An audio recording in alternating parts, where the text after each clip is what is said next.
শুভ সন্ধ্যা। সবাইকে সুস্বাগতম আমার চ্যানেলে। আমি চলে এসেছি ভিক্টোরিয়া। হ্যাঁ, যেটা দেখছো তোমরা, সত্যি ভিক্টোরিয়াতে ঘুরতে চলে এসেছি। কি করব বলো, হাতে সময় খুব কম। এত কম সময়ে আমরা পৌঁছে গেছি ভিক্টোরিয়া। কাজের শেষে যেটুকু টাইম পেয়েছি সেইটুকু টাইম নিয়ে আমরা ভিক্টোরিয়ার সামনে দিয়ে যখন যাচ্ছি, ভাবলাম সময় যখন আছে তবে ভিক্টোরিয়াটা একটু ঘুরেই যাই। তো চলো, খুব কম সময়ে আমি যতটা পেরেছি ঘুরে নিয়েছি, কারণ সম্পূর্ণ ঘোরা সম্ভব হয়নি।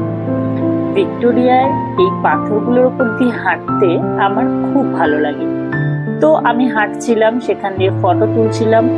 আর এই যে ভিক্টোরিয়া তৈরি করার সম্পূর্ণ স্মৃতি, এগুলো ভিক্টোরিয়া তৈরি করতে কত বছরে কি কি হয়েছে তার সম্পূর্ণ ছবি ওখানে আটকানো রয়েছে। তো আমি সেগুলো সম্পূর্ণ ছবি খুব ফাস্ট একটু ক্যামেরা বন্দি করে নিয়েছি।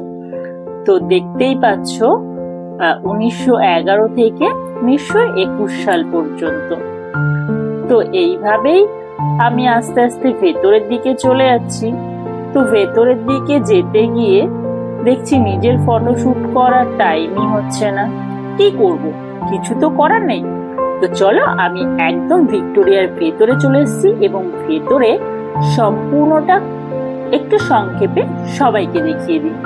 সবাই একটু ভালো করে দেখবে ভিক্টোরিয়ার ভেতরে ওপরে কাজগুলো কত সুন্দর করে করেছে, পুরো মন যেন কেড়ে নিচ্ছে। আমার তো মনে হচ্ছিল আমি যদি আরেকটু সময় ওখানে কাটাতে পারতাম খুব ভালো লাগতো। সম্পূর্ণটা ঘোরা সম্ভব হয়ে উঠল। ওখানে সবাই ছবি তুলছিল। রানী ভিক্টোরিয়া ওখানে দাঁড়িয়ে রয়েছে, সবাই ওখানে যাচ্ছে, ছবি তুলছে। আর এই জিনিসটা কি আমি এটা বুঝতে পারলাম না, এটা কন্টিনিউ এইভাবে ঘুরেই যাচ্ছে। তার জন্য একটু ক্যামেরা বন্দি করে রাখলাম। তোমরা যদি কেউ জানো তাহলে আমাকে একটু জানাবে। আর এই যে সেই সময়কার সম্পূর্ণ অস্ত্র শস্ত্র, রানীর চেয়ার, রানী সেই সময় যত রকমের তরোয়াল তারা ব্যবহার করতেন, যত রকমের ছুরি, খুকরি, ঢাল, বর্ষা, সম্পূর্ণ এখানে সুন্দর করে সাজিয়ে রেখেছে। আর তার থেকেও যে জিনিসটা রয়েছে বড়, সেটা হচ্ছে কামান। সেখানে কিন্তু দুপাশে কামান রাখা আছে। কামানটাকে আমি ধরে কতগুলো ফটোও তুলে নিয়েছি। কি করব, কিছু তো করার নেই। এত ফাস্ট আমরা ফটো তুলছিলাম, দেখে বোঝা যাচ্ছে পুরো ঘেমে নিয়ে একাকার হয়ে গেছে। আর আমাদের ভারতবর্ষে টোটাল যত স্থাপত্য রয়েছে ইংরেজ আমলে, তার প্রত্যেকটা ছবি এখানে সুন্দর করে ফ্রেম বন্দি করা রয়েছে। তোমরা যদি কখনো জেনে থাকো কোনটা কি কি আমাকে জানিও। আমি কিছু কিছু পড়েছি আর কিছু কিছু পড়ার সময় হয়নি। নিচে প্রত্যেকটা জিনিসের কোনটা কি সেটা লেখা রয়েছে। দেখতে খুব অসাধারণ লাগছিল এবং এর সম্পূর্ণ ভিডিওটা ক্যামেরা বন্দি করে এটা ডিজিটালেও দেখানো হচ্ছিল।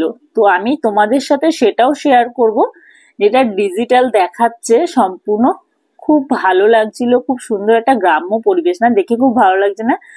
মানে কতদিন এই পরিবেশে যাইনি। তো ঘুরতে আমার খুবই ভালো লাগে। আর তোমাদেরও যার যে ঘুরতে ভালো লাগে বলবে। আমি যখনই সময় পাই মোটামুটি চলে যাই একটু ঘুরতে, কারণ সারাদিন এই বাড়ি ঘর ডিউটি বাচ্চা কাচ্চা সামলে আর ভালো লাগে না। ডিউটির ফাঁকে যখনই সময় পাই চলে যাই একটু ঘুরু করতে। ঘুরতে কার না ভালো লাগে বলো? আর এই ছবি তুলতে, ছবিও একটু তুলে নিচ্ছি, কারণ ছবি তুলতে কার না ভালো লাগে। এত সুন্দর করে আসলাম, তোমাদেরকে যেটা বলছিলাম, এই দেখো সম্পূর্ণ ডিজিটালে করে রেখেছে, খুব সুন্দর লাগছে। তো এখান থেকে সম্পূর্ণ ভিডিও ফটাফট কমপ্লিট করে বেরিয়ে যাচ্ছি বাইরের দিকে। এটা এক্সিট গেট। দেখো এক্সিট গেট থেকে লাগছে খুব সুন্দর, কিন্তু সময় কমের অভাবে আমি এই পেছন পোর্শনটা একদম ঘুরতে পারিনি, কারণ অত সময় ছিল না। ওখান থেকে বেরিয়ে এসে সেই পাথরের উপর দিয়ে হাঁটতে হাঁটতে চলে গেলাম পাশের একটা সুন্দর বাগানের মতো জায়গায়, যেখানে ভাবলাম একটু বসবো, কারণ এত হাঁটছি আর ভালো লাগছে না।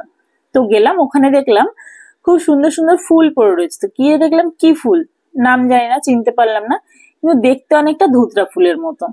তো সেখান থেকে আমাদেরকে সিআরপিএফরা এসে বলছে বেরিয়ে যাও বেরিয়ে যাও, টাইম হয়ে গেছে, অফ হয়ে গেছে। কি আর করব, বাইরে চলে আসলাম। বাইরে এসে একটু ভিক্টোরিয়াটাকে ক্যামেরে বন্দি করে নিলাম। দেখো সামনে আশপাশে